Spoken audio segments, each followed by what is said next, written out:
et on y va.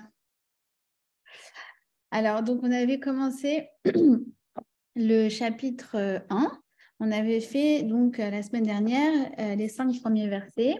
On avait d'abord expliqué les 4 raisons pour lesquelles on lit la Megillat Ruth. Et on avait expliqué qu'en fait, ces 4 raisons, elles correspondent à 4 thèmes principaux qui vont être en fait des piliers pour pouvoir recevoir la Torah le jour de Shavuot. C'est en fait 4 traits de caractère que l'on doit renforcer pour pouvoir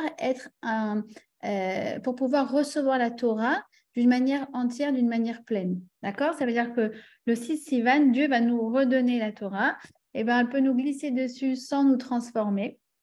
Ou alors, eh bien, si on renforce ces 4 traits de caractère, on va pouvoir être un ustensile, on va dire, un keli, apte à recevoir cette Torah de façon à ce qu'elle nous transforme de l'intérieur. Et on avait donc expliqué que ces 4 raisons correspondent aux 4 chapitres. Le premier chapitre, celui qu'on va aborder aujourd'hui, je ne pense pas qu'on ira jusqu'au bout du premier chapitre parce qu'il y a trop de messages essentiels derrière chaque verset. C'est exceptionnel, vous allez voir. Alors, ça correspond à la mida de la persévérance, de la ténacité, de ce qu'on appelle la Messirut Nefesh, le dévouement, l'abnégation. Tout ça, en fait, c'est le thème du chapitre 1 qu'on va voir aujourd'hui. C'est vraiment le personnage de Ruth. Et ça, alors, on avait expliqué que chaque thème, donc, qui constitue un chapitre, correspond aussi à un des personnages de la Torah. Ça correspond à Yitzhak, d'accord, au patriarche Yitzhak. Ensuite, la deuxième raison, c'est parce que, en fait, comme on va le voir dans le chapitre 2, eh bien, cette Megillah comporte beaucoup de messages par rapport au thème du Chesed. Or, nous, le 6 Sivan, on va recevoir la Torah.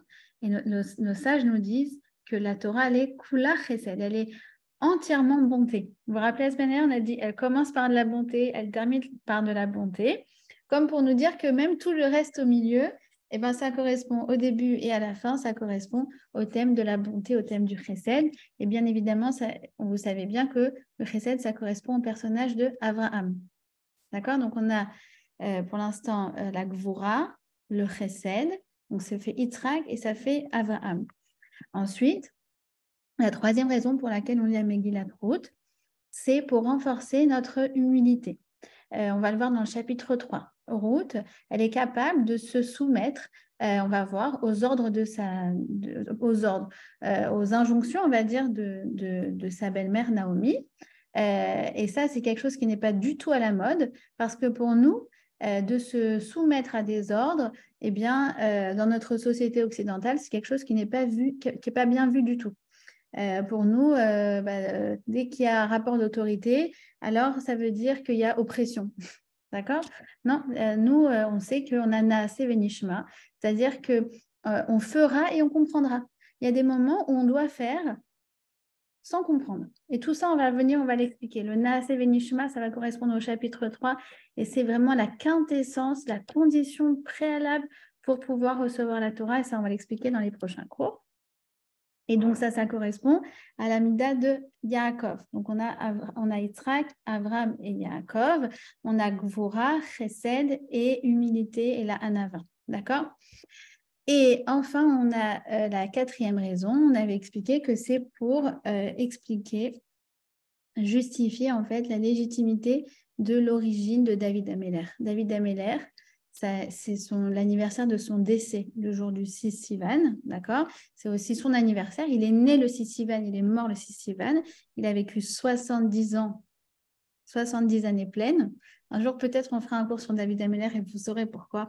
En l'occurrence, il a vécu 70 ans au jour près.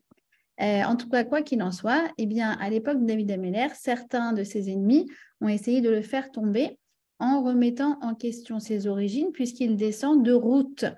Ruth, dont on traite l'histoire dans la Megillah.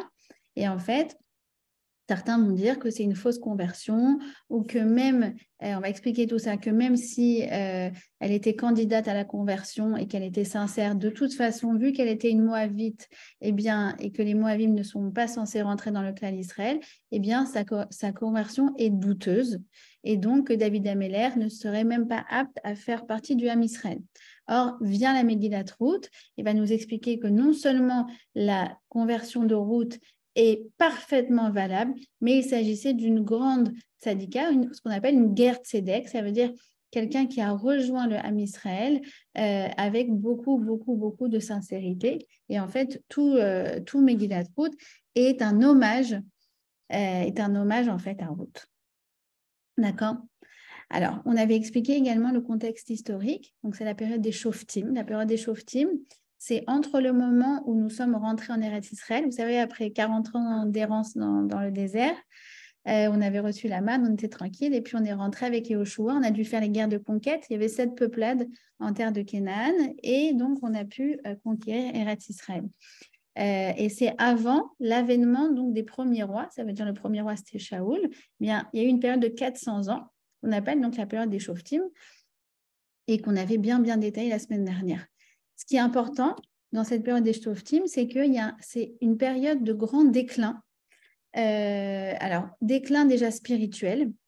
On avait expliqué que du fait que eux, ils devaient travailler la terre, ça y est, il n'y avait plus la manne qui tombait du ciel. Alors, eh bien, les gens étudiaient beaucoup moins, ils étudiaient pratiquement plus. Donc, on n'avait plus en fait le mérite de la Torah et le niveau du Ham Israël a vraiment dégringolé. C'était une grande chute spirituelle, cette période des Shoftim. Deuxièmement, comme ils réussissaient, donc ils ont réussi déjà les guerres de conquête, et ils réussissaient parce qu'ils arrivaient à faire pousser des choses, il y avait de l'abondance. Alors, de ce fait qu'il y avait de l'abondance, vous savez, parfois quand il y a de l'abondance, il y a aussi un fort esprit individualiste qui se crée. Et donc, malheureusement, à cette époque-là, il y avait très peu d'entraide. Chacun faisait ce qu'il voulait, c'est ce que nous disent nos sages. Chacun faisait sa vie et puis du coup personne ne se préoccupait de son prochain. D'accord? Et enfin, cette réussite, ça a fait qu'ils se sont remplis d'orgueil. Et on avait traité ce sujet la semaine dernière, mais je voudrais vraiment l'approfondir un peu plus aujourd'hui, parce que c'est un thème qui est très essentiel. Eh bien, la réussite, ça a fait qu'en fait, ils se sont déconnectés d'Hachem. En mode, c'est bon, je gère, je n'ai pas besoin de lui. Alors, on a tous des ambitions, on aspire tous à de la réussite, d'accord? Heureusement, c'est le signe de quelqu'un qui est en bonne santé mentale, d'aspirer à réussir socialement, mentalement, matériellement, dans la famille, etc. Maintenant, j'aimerais quand même approfondir ce sujet parce que c'est un thème qui est, je pense, vraiment très essentiel. C'est comment le Orchot Tzadikim nous explique le thème de la réussite. Il nous dit qu'en fait, la réussite, on voit que dans le cas des Shoftim, ça ne leur a pas réussi. Mais en vérité, c'est quelque chose, la réussite qui est, on va dire, à double tranchant. En fait, quand quelqu'un réussit, c'est un révélateur de sa personnalité.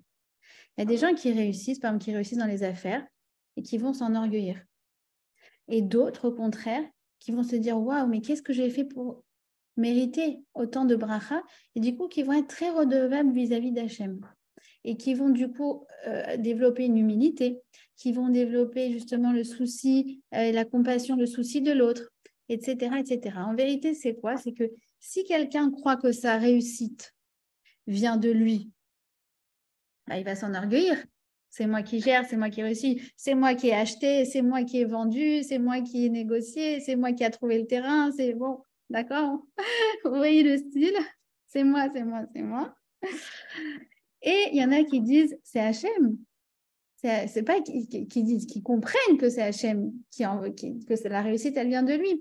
Alors au contraire, plus ils vont réussir et plus ils vont se sentir redevables et plus leur niveau spirituel va s'agrandir. Vous voyez ce que je veux dire? C'est exactement comme ce qu'il dit Yaakov, notre patriarche, quand il va traverser le Jourdain, quand il va rentrer en Eretz Israël, il va regarder en fait toutes ses possessions, il va regarder sa famille, ses enfants, il a 11 enfants, il a des servantes, il a déjà ses épouses, et on va faire dans l'ordre, ses épouses, ses enfants, ses serviteurs, il a beaucoup, beaucoup, beaucoup de richesses, il a du bétail, il a énormément de choses, il est arrivé, il est retourné en Eretz Israël extrêmement riche dans tous les sens du terme. Et qu'est-ce qu'il va dire à ce moment-là? Il va dire une phrase magnifique, il y a une chanson qui reprend cette phrase-là, c'est « Katonti mikol achasadim ou mikol haemet asher asita el avdecha » Je me sens petit de tout le chesed, toute la bonté que tu as déversée sur moi, Hachem. Ça, c'est Yaakov Avinu, c'est, voilà, justement, plus on réussit et plus, en fait, eh bien, notre niveau spirituel va augmenter. C'est extraordinaire. Alors, ça m'a rappelé un petit peu, vous savez, quand il y a eu le miracle de la guerre des 6 jours, Milchemet Shechet Hayamim. Alors, c'est incroyable parce que, en fait, les Israéliens, alors il y en a beaucoup qui vont s'enorgueillir. C'est vrai qu'ils se sont orgueillis, c'est grâce à Tsahal, c'est grâce à notre force, c'est nous, voilà, entre guillemets, vous voyez, on est tellement fort, on n'a pas besoin d'Hachem. D'accord? Et puis, il y a une grande, grande, grande majorité qui, au contraire, a pris vraiment le contre-pied et qui a dit waouh, Hachem, merci pour ce miracle.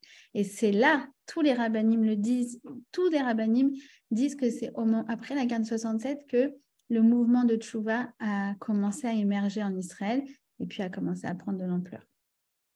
On avait dit la semaine dernière qu'en fait, les événements de la vie qu'on rencontre, vous vous rappelez, ils font germer les graines qui sont enfouies en nous. Vous vous rappelez, on avait utilisé le terme de germer. Eh bien, si c'est ça, alors on va dire que finalement la réussite, donc on a dit là, ça peut être la réussite militaire, la réussite politique, la réussite sociale, la réussite matérielle. Eh bien, on peut dire que ça sert d'engrais, de catalyseur. Tout d'un coup, ça va montrer encore plus qu'est-ce qu'on a dans notre potager. Vous voyez ce que je veux dire? C'est l'engrais de nos midotes. Alors, c'est ça, c'est que en fait, on peut se faire cette bracha, que Hachem nous envoie la réussite dans tous les domaines et qu'on soit à la hauteur de la réussite qu'il nous envoie. D'accord? Comme cette semaine, ce Shabbat, on a été chez une famille à Bnei Brak. Alors vraiment, c'était magnifique à voir. C'est au Hachem, des gens qui, voilà, comme on dit, qui ont bien réussi dans les affaires. Et en fait, ils ont, au Hachem, beaucoup d'enfants. Je crois que c'est la famille avec le plus d'enfants à Bnei Brak pour vous dire à quel level on est. Et puis à un moment, je me retourne vers elle, je la vois, je n'ai même pas compté combien il y en avait, Blainara. Et je lui ai dit, mais c'est pas trop dur. Et elle m'a dit, mais non, merci Hachem qui m'a donné ces enfants. Merci Hachem qui m'a donné de quoi les nourrir. Et les forces pour les éduquer. D'accord? Donc, vous voyez, c'est très touchant. Moi, je trouve, quand on voit justement des gens qui réussissent et justement qui vont se remplir d'étincelles dans les yeux, de dire merci Hachem pour ce que tu me donnes et je vais tâcher d'être à la hauteur de ce que tu me donnes. C'est déjà donc quelque chose d'extraordinaire. Alors, comme on avait dit la semaine dernière, eh bien, si finalement ce qu'on fait germer, c'est pas terrible, d'accord? C'est des mauvaises graines, des mauvaises pousses, eh bien Hachem retire l'engrais. D'accord? C'est là qu'il retire la réussite, comme pour redémarrer à zéro. D'accord? Et c'est ce qui se passe dans cette période des Shoftim, au moment où s'ouvre la Megillah Ruth, c'est qu'en fait, Hachem va enlever toute l'abondance qu'ils ont dans les champs, et il va y avoir une famine qui va être donc finalement qui va leur permettre de se réveiller par rapport à cette décadence morale et spirituelle. D'accord? Alors, on a dit donc les 5 premiers versets qu'on avait étudiés la semaine dernière, je vous les résume en 2 minutes. Donc, on a un homme qui s'appelle Elimelech qui en fait aurait dû être le Shofet. Alors, je me suis trompée la semaine dernière, je vous ai dit qu'il était le Shofet, il n'était pas le Shofet. Il aurait dû être le prochain Shofet, donc le prochain leader politique d'Israël, de Canaan. Mais eh bien, voyant justement cette famine, il a décidé de partir. Il a pris ses clics et ses claques Et là, vraiment, les sages sont très durs avec lui parce que le capitaine, il ne doit pas quitter le navire. Or, il l'a abandonné, vraiment, le Ham Israël, dans leur misère. Ça leur a fait un très grand tsar, une très grande détresse de voir que leur leader, qui aurait pu d'ailleurs, nous disent nos sages, il aurait pu nourrir toute la tout le monde pendant tout le temps de la famine, eh ben, il les a abandonnés. Et surtout, même, vous vous rappelez, on avait dit la semaine dernière qu'il y a quand même des sages qui ont essayé de le juger positivement en disant non, il avait le droit de partir, etc., l'inflation, tout ça.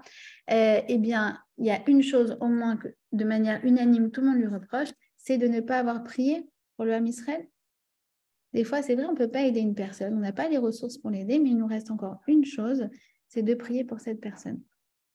D'accord, comme parfois des filles qui m'appellent, qui disent voilà, je cherche à me marier, j'étais là, j'ai cherché un khatan. J'aimerais bien te fabriquer un garçon. J'aimerais avoir une machine à clone, enfin de clone, je ne sais pas, une machine à khatanim, j'aimerais avoir une, voilà. Mais j'ai pas.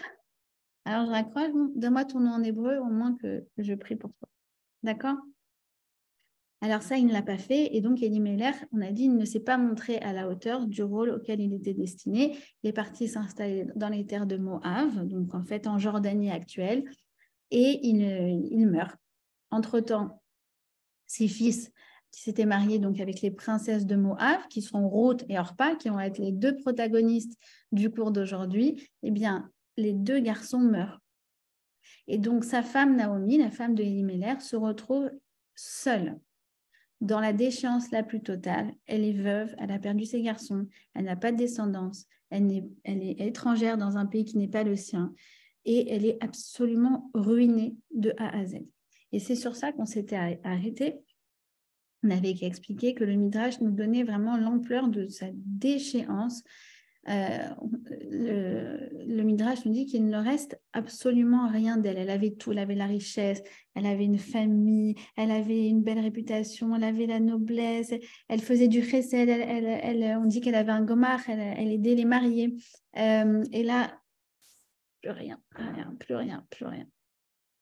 Si ce n'est une seule chose, et c'est sur ça qu'on s'est arrêté la semaine dernière, le Vatakom, c'est donc le verset numéro 6. Verset numéro 6 où c'est écrit Vatakom Naomi, elle s'est levée. D'accord? Pardon, c'est le verset numéro. Attendez. Ouais, verset numéro 6. Vatakom. Alors, on va expliquer un petit peu donc c'est quoi ce Vatakom. Nos sages nous expliquent que le Vatakom, c'est toujours un mouvement psychologique. C'est de se relever après une chute. C'est quelqu'un qui dit je ne me laisse pas abattre. Je ne rentre pas dans une posture victimaire. Une posture de victime. Certes, j'ai souffert, certes, on m'a fait quelque chose, mais certes, je suis en pleine difficulté, je suis en pleine souffrance, mais je décide de ne pas me laisser abattre, de me relever et de choisir la vie. D'accord? C'est-à-dire la paracha de cette semaine, c'est Vechai Ba'em. Je décide de choisir la vie. Alors, ce mot Vatakom, on le retrouve alors dans le Tanakh, on le retrouve à deux reprises, je pense à d'autres reprises, mais deux qui sont très très connues. C'est quoi? C'est Vatakom Beod Laila. Vous vous rappelez dans les Shetrail, donc on avait dû faire le cours dessus. Vatakom Beod Laila, c'est elle se lève dans la nuit. Eh bien, c'est pareil, c'est lorsque en fait on est dans l'épreuve et qu'on décide de relever la pente, d'accord, de remonter la pente, pardon. Et on le retrouve aussi dans un verset qui est très connu, c'est Shiva Pamim Ipol Tzadik Vakam. Shiva Ipol Tzadik Vakam. Le juste, c'est qui? C'est celui qui tombe 7 fois et qui se relève. 7 fois, ça veut dire c'est je tombe, je me relève. Je tombe, je me relève. Je me tombe, je relève. Ça, c'est une notion qui est très, très importante et on va voir qui est liée à Shavuot. Ça, il faut comprendre que s'il n'y avait pas eu ce Vatakom, bah, c'est tout, la Megillah, elle se serait arrêtée là. On aurait juste lu une histoire, bah, regarde, c'est une femme qui a tout perdu. Enfin, il n'y aurait pas eu ce happy end. Ce Vatakom, en fait, c'est, si vous voulez, c'est vraiment ce qui va permettre en fait de reprendre tout le chemin merveilleux que va prendre la Megillah. D'accord? Si vous voulez, c'est comme si on était descendu, descendu, descendu, et c'est ce point de chute, vous savez, qui va permettre en fait de se relever. Parfois, il faut malheureusement tomber bas, toucher le fond pour pouvoir remonter à la surface. Et ça, c'est encore un lien avec Shavuot. Pourquoi? Parce que la Torah, elle donne le sens, elle donne la force de se relever. La Torah, elle me dit que ma vie, elle a du sens, que les choses qui m'arrivent, elles ont du sens. Alors, je ne comprends pas forcément le sens, mais je sais que ça en a. D'accord? Le sens absolu, le sens ultime, on ne le comprendra jamais, on le comprendra à la fin des temps. Mais je sais que mon histoire, elle a du sens. On sait que quand Moshe a été chercher la Torah, il a été la chercher, donc la Torah, le jour de Shavuot, parmi les anges. On va en parler, j'espère, dans le cours d'aujourd'hui, peut-être dans celui de la semaine prochaine. On va détailler ce que nous décrit la Gemara, c'est magnifique. Et en fait, Moshe, il a écrit comme ça, il dit à Hachem, les anges n'ont pas besoin de la Torah, je crois que c'est dans le Midrash, les anges n'ont pas besoin de la Torah parce qu'ils n'ont pas de genoux. Vous savez que quand nous on prie, on fait la Hamida, vous remarquerez qu'on est sur nos deux pieds et on reste debout comme ça pour ressembler à des anges. Eh bien, les anges, ils ont un pied, ils n'ont pas de genoux. Pour dire quoi? Pour dire qu'en fait, c'est quoi les genoux? Les genoux, c'est quand tu tombes. Tu es à genoux. Alors, Hachem, Moshe, il leur dit, mais vous voulez garder les anges, vous voulez garder la Torah, mais vous n'avez pas de chute, vous n'avez pas d'épreuve, vous n'avez pas de doute. La Torah, ça sert à quelqu'un qui est tombé et qui a besoin de force pour se relever. D'accord? C'est très puissant ce Vatacom. Et donc, elle va prendre cette décision donc, de retourner en Eretz Israël. Il faut s'imaginer que c'est une décision qui n'est pas facile. D'abord, parce que le chemin est long. D'accord? Pour celles qui ont déjà été à la mer Morte depuis Yerushalayim ou depuis Tel Aviv, c'est un chemin un peu tortueux. Et en plus, c'est après, d'accord? C'est vraiment après la frontière jordanienne. Et puis, elle n'a pas, imaginez-vous, elle n'a pas un sou en poche. Donc, elle doit faire le chemin à pied. Elle n'a même pas prendre un âne. Elle y va à pied. Il nous dit le Midrash encore pire, elle y va pieds nus. Elle n'a pas de quoi s'acheter des chaussures. Et vous vous rappelez qu'en terre de Moab, c'est des gens qui sont très égoïstes. Donc, c'est pas qu'elle peut venir voir quelqu'un en disant s'il te plaît, j'ai pas d'argent, donne-moi de quoi m'acheter des chaussures. J'imagine que c'est pas le genre de Naomi. Je pense qu'elle préfère faire le chemin à pieds nus plutôt que de demander quoi que ce soit à quelqu'un. D'accord? Mais surtout, en dehors de la souffrance physique, il y a une souffrance, j'ai envie de dire, psychologique terrible qu'elle sait qu'elle va affronter. C'est une humiliation pas possible. Imaginez-vous, elle retourne là où elle habitait. Elle était une femme noble, elle était riche, elle était adulée. Et là, elle arrive, elle va devoir faire la manche. Et enfin, forcément, elle sait qu'elle va être pointée du doigt. Et vous allez voir que effectivement, elle aura bien perçu les choses. Mais ça ne change rien. Elle est dans ce mouvement psychologique de Vatacom. Ça veut dire qu'elle reste ferme dans sa décision de retourner en Eretz Israël. D'accord?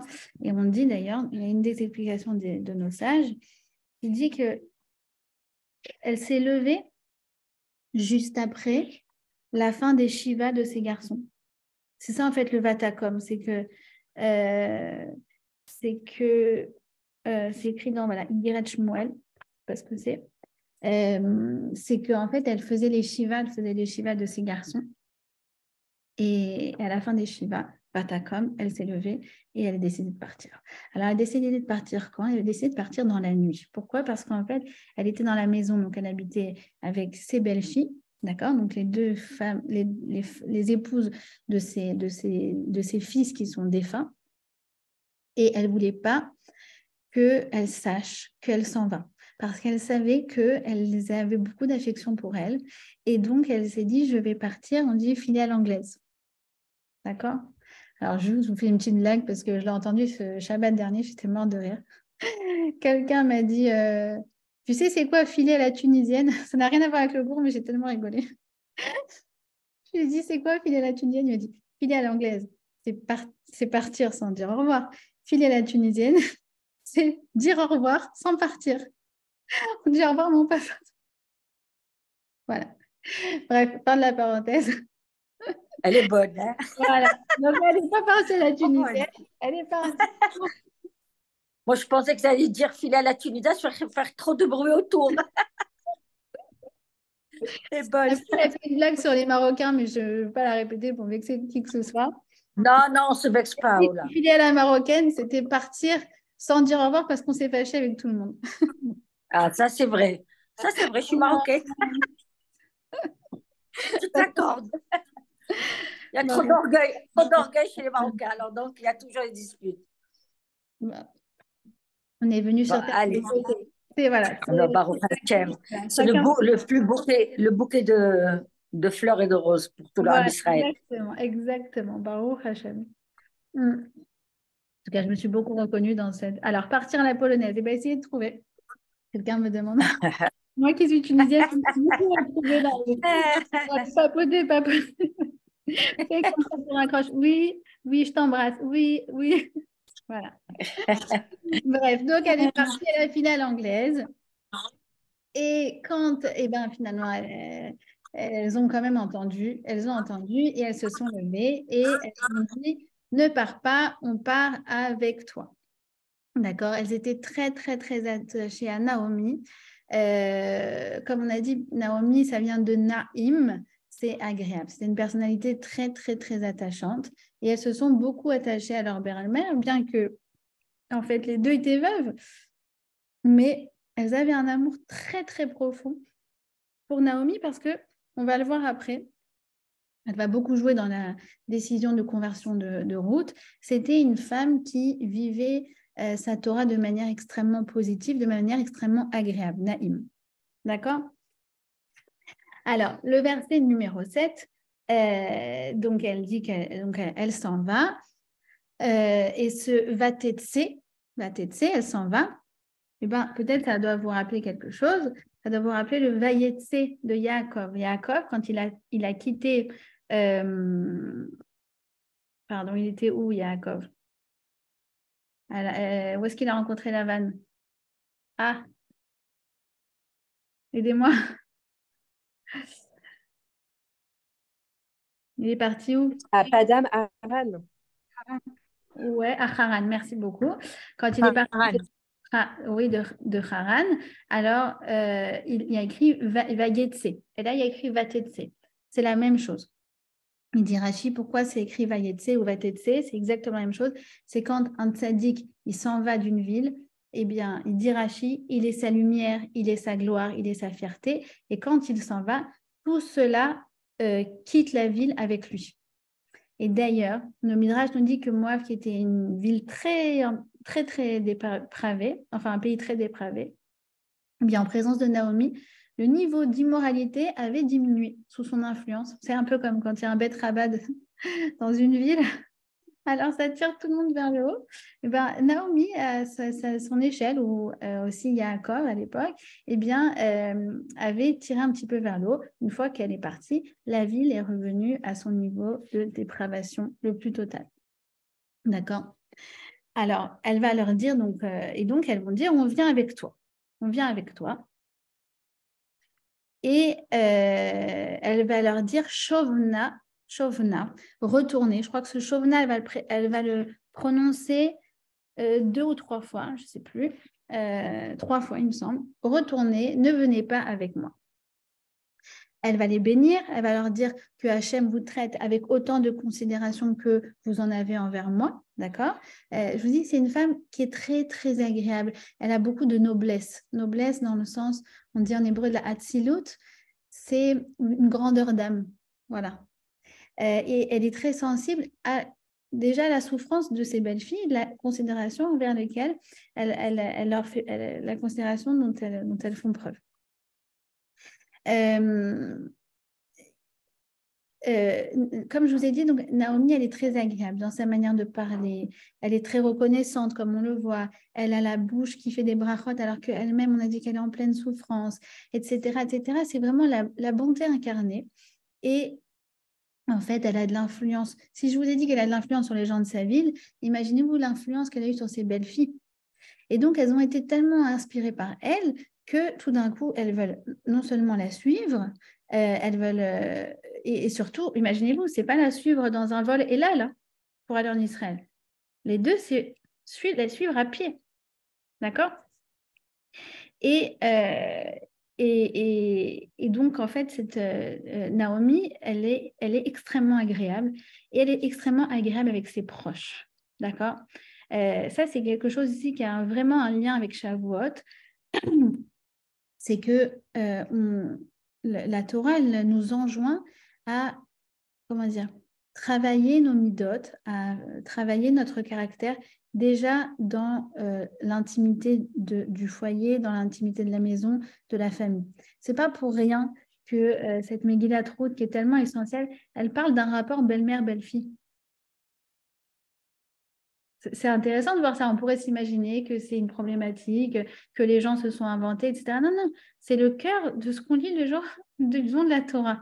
Une relation belle-mère-belle-fille. Comme pour dire, regarde, ça commence déjà avec les gens de sa famille. Ça commence déjà par vouloir être une gentille belle-mère, une gentille belle-fille, une gentille épouse, une gentille amie, une gentille voisine. Et après, ça s'étend au reste.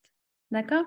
Comme on le dit le matin dans la tfila, c'est écrit Léolam yé Adam, iré shamaim, beseter ou begaloui. L'homme, une personne, doit s'efforcer d'être, on va dire, irréprochable, iré shamaim, beseter ou begaloui. D'abord dans le sein de sa famille, d'accord? Et puis après, si elle veut, elle peut publier sur les réseaux sociaux qu'elle a fait un don à une charité, etc. etc. Mais c'est notre feuille de route, ça. C'est la feuille de route de la Torah. Il dit comme ça le Rav Abramski, cette phrase-là, c'est notre feuille de route. D'abord, on doit se soucier d'être une personne équilibrée, épanouie. D'accord? Léolam y est Adam. D'abord, il faut être un Adam. Premièrement, sois une personne, une bonne personne. D'accord? Efforce-toi de faire la paix avec toi-même. Efforce-toi de guérir tes blessures, etc., etc.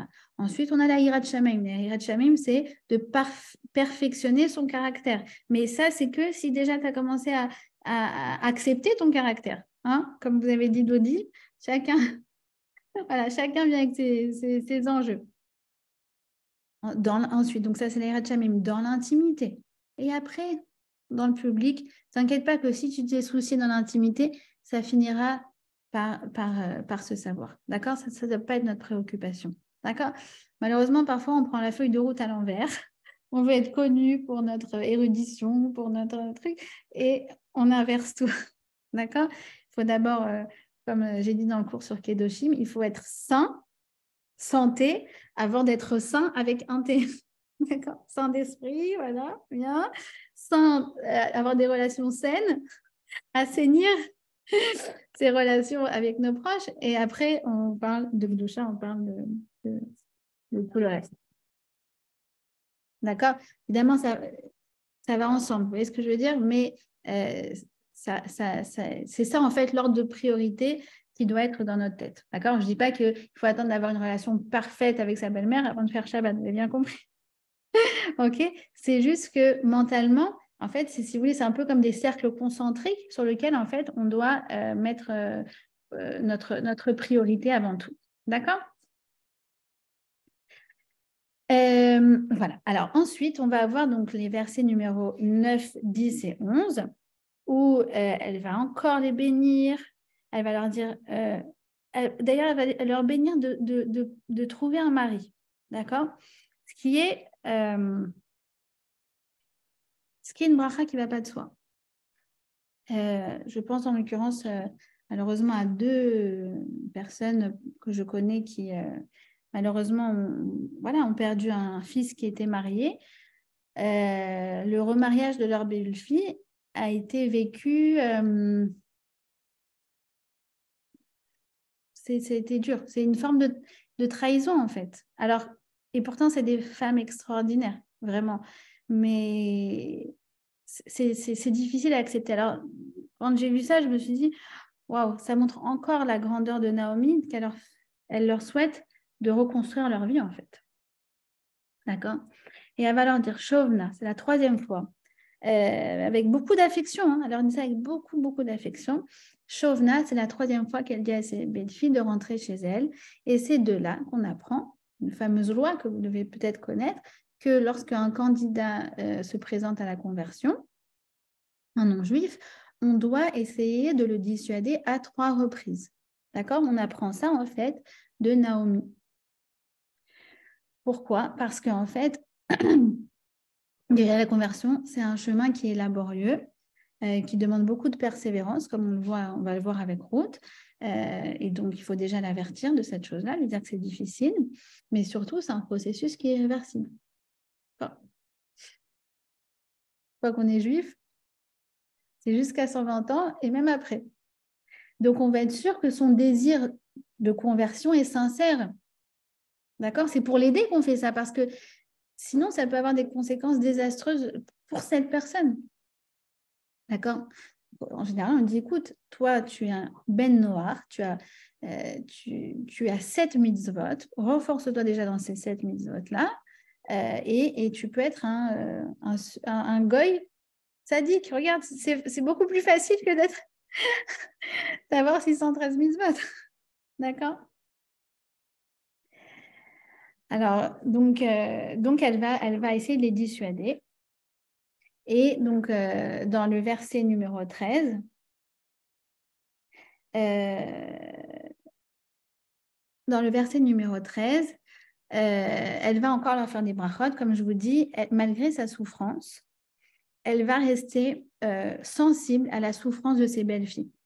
C'est-à-dire, elle a perdu ses fils, mais elle n'oublie pas que, si vous voulez, elles aussi, elles vivent une tragédie. D'accord? C'est quelque chose qui est très, très, très, très fort. En fait, vous savez que quand quelqu'un est normalement, il est déprimé, il n'arrive pas à percevoir la souffrance des autres. Il est égocentrique dans sa souffrance. D'accord? Or, Naomi, qui, comme je vous ai dit, vraiment, a vraiment une noblesse d'âme, eh bien, malgré sa souffrance, elle arrive encore à voir la souffrance des autres. Alors, dans ce livre, il rapporte deux très jolies histoires. Alors, une sur le Rav Elchanan Wasserman, Hachem Yikom Damo. Il a raconté que quand il a perdu sa femme, il était comment dire, extrêmement peiné, extrêmement triste, au point qu'il en pleurait la nuit.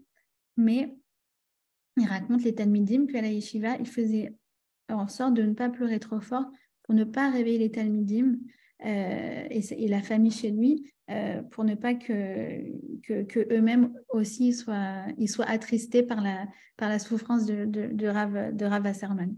D'accord? Et il raconte une autre histoire, cette fois-ci beaucoup plus positive. Enfin, positive. Il raconte l'histoire de Rav Shlomo Zalman Auerbach, qui, donc, en fait, sa femme est décédée, donc elle était hospitalisée quand elle est niftéra, quand elle est partie. Et donc, lui se trouvait dans les couloirs de l'hôpital. Il était quelques heures après avoir perdu sa femme. Et en marchant dans le couloir, alors il a croisé un élève à lui.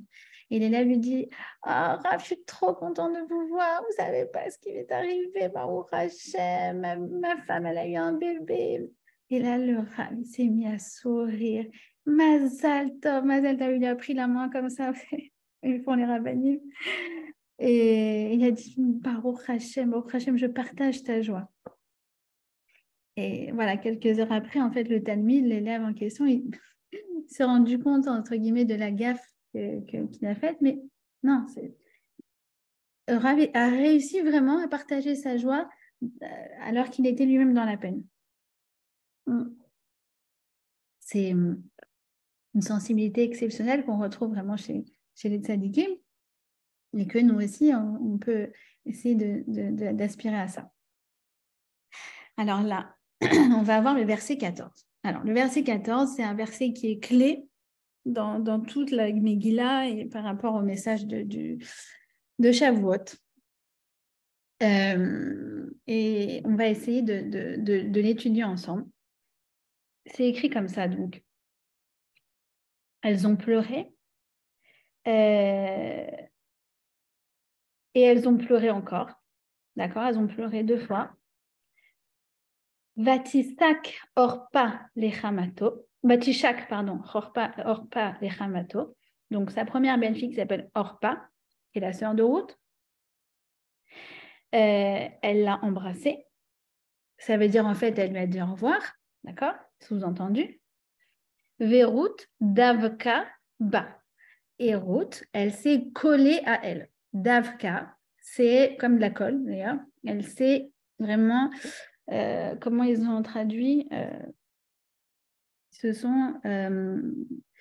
n'a pas lâché. Voilà, en gros, c'est ça.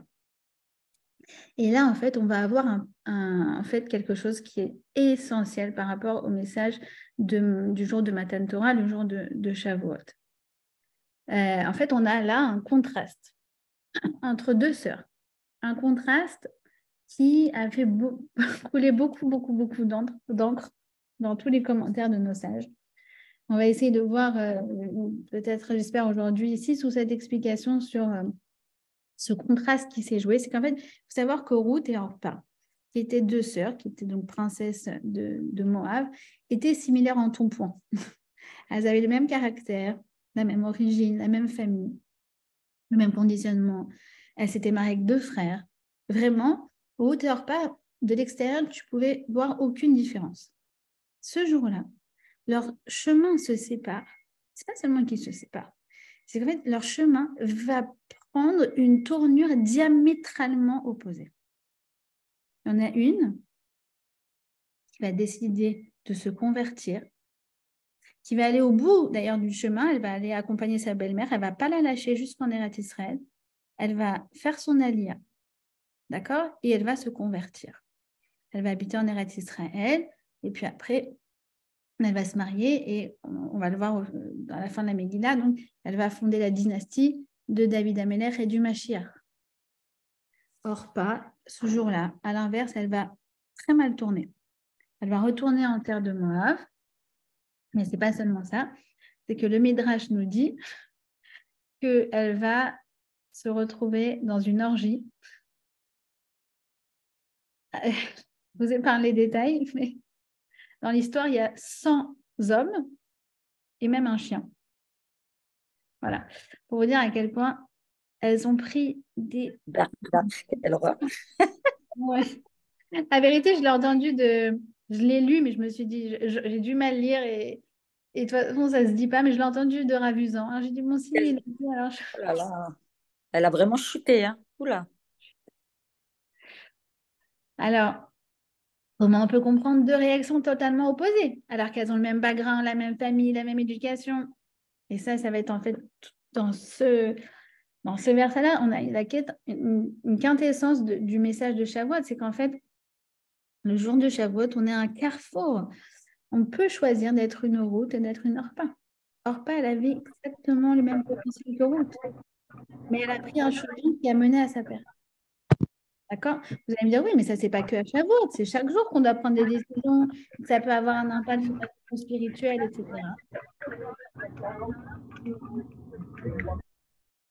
Mais à Shavuot, il y a un enjeu très, très spécial qu'on va essayer de comprendre ensemble. J'espère qu'on va arriver au bout aujourd'hui, mais d'où l'importance de comprendre les enjeux de ce qui se joue dans ce verset. Et vraiment, c'est très subtil. Ça s'est joué, il faut s'imaginer à quelques secondes près, comme d'ailleurs beaucoup de décisions dans la vie. Je vais juste vous raconter une histoire, comme ça, en 2 minutes, justement sur la famille chez qui on a passé Shabbat. Lui, c'est quelqu'un qui a très, très bien réussi dans la high-tech. Pourquoi? Parce qu'en fait, il s'est lancé dans le business d'Internet dans les années 2000. D'accord? Donc, a priori, ceux qui ont eu l'intuition à ce moment-là, ils étaient parmi les premiers, en fait, à tirer leur épingle du jeu de ce que le monde de la high-tech avait à offrir. Et regardez cette histoire qu'il nous a racontée, justement. C'est vraiment ça, c'est Ruth et Orpa. Il était en cours et la prof, elle a dit, écoutez, aujourd'hui, je ne vais pas vous faire un cours classique, je vais vous faire venir quelqu'un, un professionnel qui va vous parler de son métier. Et boum, qui elle fait venir? Elle fait venir quelqu'un qui, justement, avait vraiment, c'était le tout début d'Internet, c'était vraiment au balbutiement. et qui a décidé de leur expliquer c'était quoi Internet et c'était quoi en fait les secteurs, les débouchés, quoi. Et elle dit, mais c'est un cours optionnel. Ceux qui veulent, ils viennent et sinon, vous pouvez rentrer chez vous. Et lui, il se dit, mais qu'est-ce que je vais... Voilà, vous connaissez les jeunes. Il se dit, mais qu'est-ce que je vais rester ici alors que c'est pas obligatoire. Je vais rentrer chez moi. Et 90% de la classe se dit exactement la même chose. Il repart. Et puis, en fait, il va prendre dans la station de métro pour rentrer chez lui. Il descend les escaliers. Il attend le métro arrive. Il monte. C'est vraiment comme dans les films. Il monte dans la rame du métro, la rame du métro. Et à ce moment-là, il a un truc. Il dit, mais écoute, peut-être que ça peut être intéressant en fait.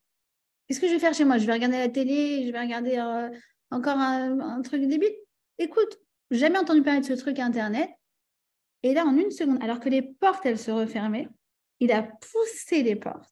Et il est ressorti, il est retourné à l'école. Et de là, bah, il s'est lancé dans ce secteur. Voilà, c'est vraiment une histoire que j'ai entendue ce Shabbat. Et bah, donc, effectivement, que tous les jours, on peut prendre des décisions qui peuvent impacter notre niveau spirituel. Mais à Shavuot, il y a quelque chose, donc, comme je vous dis, de très, très spécial. Alors, on va essayer de donner plusieurs explications de nos sages par rapport à ce verset et par rapport à ce qui s'est joué vraiment entre Ruth et Orpa. En vérité, vous comprenez bien que Ruth aurait pu prendre le chemin d'Orpa et Orpa aurait pu prendre le chemin de Ruth. Comme nous, on peut prendre un chemin et comme on peut prendre complètement l'inverse. Pareil pour nos enfants. Alors, déjà, il dit le Rav Shmulevitch, il donne une première explication. Il dit, eh bien, Orpa qui est rentrée chez elle, tout d'un coup, quand elle s'est retrouvée sans sa belle-mère Naomi, qui était une personne centrale dans sa vie, elle a dégringolé. Il dit, de là, on apprend que quand il y a un changement soudain chez une personne, ça peut être un divorce, ça peut être la perte d'un travail, un traumatisme, un changement de lieu, la perte de quelqu'un de proche, etc. Alors, il faut savoir que cette personne-là devient très, très vulnérable. D'accord? Quand on perd notre routine, on perd nos repères, on peut sombrer dans des situations terribles. D'accord? D'où l'importance, dit le Rav Shmulevitch dans toute sa sensibilité, encore une fois, d'où l'importance de s'enquérir quand on sait qu'il y a des changements chez une personne, et ça peut être d'ailleurs même une naissance, d'accord? On sait qu'on en parle beaucoup de, comment ça s'appelle, la dépression postpartum. De la dépression postpartum, mais voilà, d'où l'importance, vous savez, dans notre Torah, on a quand même beaucoup de mitzvot, enfin, on a des règles on doit se manifester à certains instants, d'accord? La vie d'une personne, une naissance, on se manifeste, il y a une brit mila, bon, alors on y va, d'accord? Même s'il y a une fille, voilà, on sait, on s'enquérit de la nouvelle, de la personne qui a accouché. En Israël, on fait, vous savez, pendant 2 semaines, on apporte des repas à la nouvelle accouchée. C'est très sympa parce qu'en fait, c'est l'occasion de voir quelqu'un. Et parfois, dans les 2 premières semaines, elle est perdue, quoi. D'accord? Donc, il y a ça, de se manifester bien évidemment après un deuil. D'accord? Moi, je sais que j'ai toujours eu du mal à appeler quelqu'un après voilà, quelqu'un qui a perdu et qui est en Shiva. J'ai toujours eu un blocage par rapport à ça. Et en fait, voilà, il y a un Rav qui m'a expliqué, qui m'a dit, c'est une mitzvah de se manifester. Je me rappellerai voilà, la façon dont il m'a dit. Et ne t'inquiète pas, comment dire, tu ne seras jamais envahissante dans ce C'est moment-là. plus une mitzvah d'aller dans des maisons de deuil que dans des maisons de... C'est vrai. En fait, c'est écrit que l'impact est plus grand. Effectivement, l'impact est plus grand. En tout cas, voilà, on a une mitzvah de montrer notre présence, de s'enquérir, justement dans des moments comme ça où il y a des changements qui peuvent être des changements d'ordre familiaux, qui parfois sont positifs, mais tout d'un coup, on perd notre routine, on perd notre repère, et bien la personne, elle peut sombrer. D'accord? Donc, on essaye, donc on tâche d'être présent. Ensuite, il y a une autre explication du Sefer Mikdash David qui nous dit finalement pourquoi nos sages ont voulu nous parler de repas. on aurait pu dire, bah voilà, Ruth, elle a suivi sa belle-mère et en fait, voilà, on n'a pas à quoi elle sert Orpa dans cette histoire. Parce que de toute façon, il n'y a rien. On va expliquer tout ça, mais a priori, il n'y a pas grand-chose qui va sortir d'elle.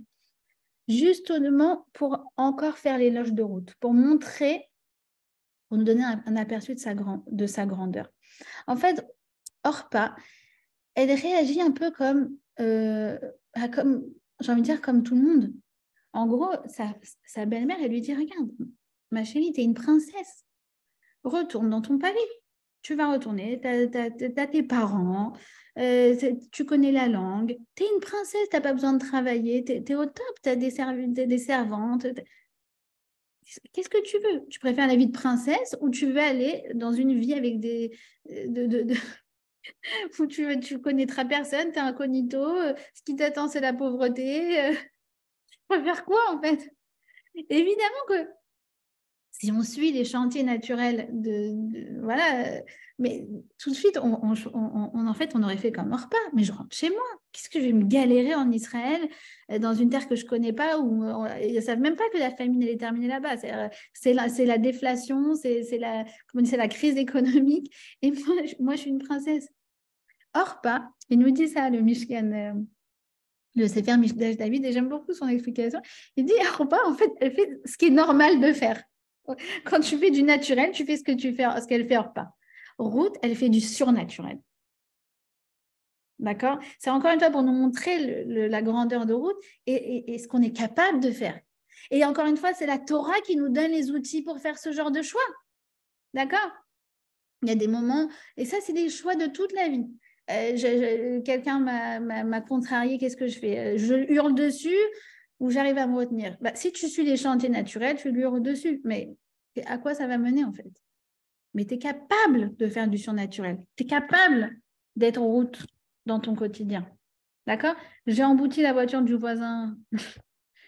Je lui laisse après un message pour lui dire c'est moi, j'étais là derrière. Quelqu'un, on va dire, qui suit le allez, ça va, personne n'a rien vu, qu'est-ce que tu me casses la tête, qu'est-ce que tu me saoules? Voilà, qu'est-ce que tu me saoules? Or pas. Quelqu'un qui a une noblesse, on va dire j'assume mes responsabilités. D'accord? Et souvent, on a une seconde pour réfléchir. Quand même. D'accord? Et j'ai l'impression que c'est rien. Et j'ai l'impression que c'est rien. Ça va, j'ai fait ça ou j'ai fait ça. Qu'est-ce que tu me prends la tête? Non, tu as l'impression que c'est rien, mais bout à bout, mis bout à bout, c'est tout. D'accord? Et ça montre, encore une fois, à quel point on a besoin de cette Torah pour faire les bons choix. Oh là là, mon Dieu. Voilà, exactement. Cette Torah qui est de chaque, cette belle science. Oh là là. On a de la chance d'être nés juifs. Ouais. Vraiment beaucoup de chance. Ouais. Ok. Ensuite, vous allez voir, on voit vraiment beaucoup d'explications. De toute façon, on va poursuivre la semaine prochaine, mais parce qu'il y a trop de choses à voir sur ce passage. Comme je vous ai dit, vraiment, c'est l'enjeu d'une vie, en fait, pour nous dire, voilà, les choix sont ouverts devant toi. Tu peux être une Orpa comme tu peux être une autre. Alors, il dit, je ne sais plus qui c'est qui dit ça. Que quand Orpa, elle est partie, elle a commencé en fait à ruminer et avoir une mauvaise opinion d'elle-même. Elle s'est dit, bah, moi, je ne suis pas tzadika comme ma sœur. Ah bah, tu vois, moi, je ne suis pas à la hauteur. En fait, elle a commencé à développer, donc, elle a commencé à avoir une mauvaise opinion. Les arguments. D'accord? Ce qu'on appelle en hébreu tadmit ishi, une mauvaise image d'elle-même. Aïe, aïe, aïe, aïe, aïe, aïe, aïe, aïe, aïe, aïe, aïe, aïe, aïe. Le Rambam, il nous dit attention, attention, attention, altiye racha beinei atzmecha, commente les Pirkei Avot, altiye racha beinei atzmecha, ne te vois jamais comme une personne mauvaise. Jamais. Parce que quand quelqu'un se considère comme mauvais, attention, il ne reculera, il dit le Rambam, devant aucun acte négatif.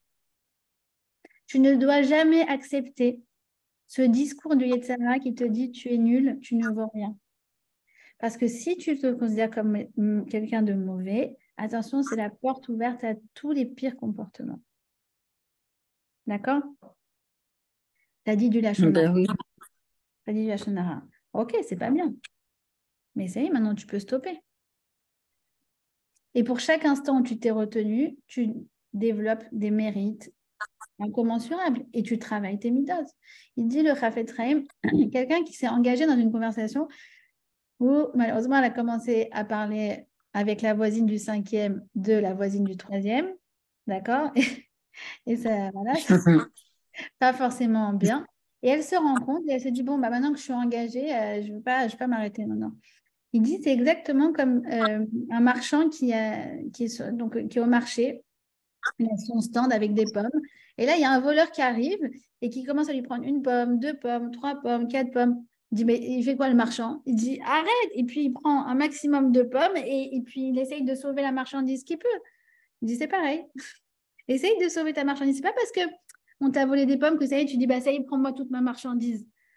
C'est pareil. C'est pas parce que tu as commencé à faire quelque chose qui n'est pas très louable bah, que tu dois t'enfoncer encore plus.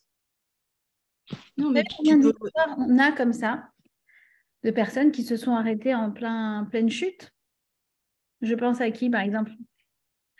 L'exemple phare de ça, c'est Yosef Hatzadik. Yosef, quand la femme de Potiphar, elle s'est jetée sur lui, au début, il était à 2 pas de 2 doigts. je ne vais pas vous expliquer pourquoi, mais il n'était pas contre. D'ailleurs, bref, je ne vais pas vous expliquer pourquoi. Mais lui aussi, il avait des idées derrière la tête. Et à un moment, en pleine chute, il s'est arrêté et il est parti. D'accord? Attention. Et d'ailleurs, c'est incroyable parce que qu'est-ce qu'il a remis, qu'est-ce qu'il a fait ce choc? C'est l'image de son père. Il a vu l'image de son père il a une vision. En fait.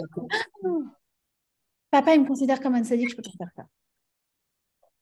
Certains, ils croient que c'est genre une attitude de sadique à dire non, mais moi je suis nulle, mais moi, tu sais. Non, non, non, non, non. Si tu fais ça, qu'est-ce que tu vas faire? Tu vas dire, bon, bah, alors au point où j'en suis. Dans ces cas, Mais non, tu peux regretter, au contraire. On peut faire tout. On doit faire tout. Heureusement qu'on a la chassidoute. Ça, je vais l'expliquer après. Je vais l'expliquer après. Ça, c'est autre chose. Après, elle va avoir des remords. Et là, je vais expliquer que justement, l'antidote des remords, c'est la tchouva. Non, là, c'est autre chose. Elle s'est dit, je suis une mauvaise personne.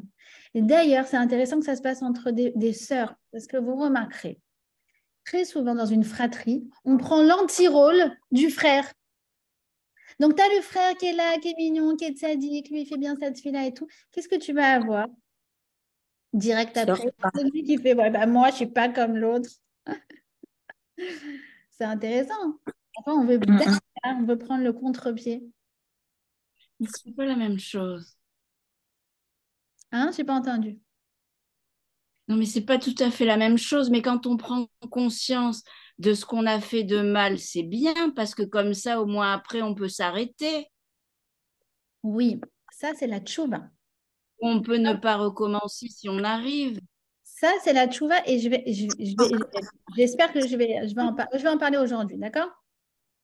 Je vais en parler aujourd'hui. Si vous me laissez aller jusqu'au bout, je vais y arriver. Là, c'est autre chose. Là, regardez, par exemple, quelqu'un... Elle s'est trouvée une mauvaise personne, et bien peut-être qu'elle regrette. C'est pas pareil. C'est ce qu'on appelle en hébreu achlala. C'est en fait faire une généralité à partir d'une situation. Par exemple, quelqu'un oublie ses clés et dit, bah, tu vois, je suis vraiment une tête en l'air. Non, tu n'es pas une tête en l'air, tu as oublié tes clés. C'est pas pareil. Donc là, c'est vrai que, entre guillemets, elle n'a pas été aussi extraordinaire que sa sœur, mais ça ne veut pas dire que tu n'es pas quelqu'un de bien.